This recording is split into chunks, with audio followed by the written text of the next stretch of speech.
उपमुख्यमंत्री देवेंद्र फडणवीसांविरोधात मनसेचे तुषार गिरहे संभाव्य उमेदवार असू शकतात। नागपुरातील फडणवीसांच्या दक्षिण पश्चिम विधानसभा मतदारसंघासह 6 जागांवर मनसेची तयारी असल्याचं कळतंय। राज ठाकरेंच्या अमरावती दौऱ्यात गिरहे यांना ग्रीन सिग्नल दिल्याची माहिती पोहोचते।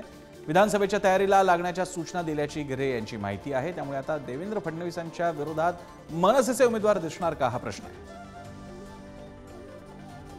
आता 2 दिवसाअगोदर 27 आणि 28 तारखेला माननीय पक्षाचे अध्यक्ष श्री राजसाहेब ठाकरे अमरावतीला आले होते विदर्भाच्या दौऱ्यावरती। त्यावरती नागपूर जिल्हा तसंच रामटेक उमरेड सर्व विधानसभांचे तिथे निरीक्षकांनी जे अहवाल दिले होते त्यांच्या मीटिंगा घेतल्या साहेबांनी।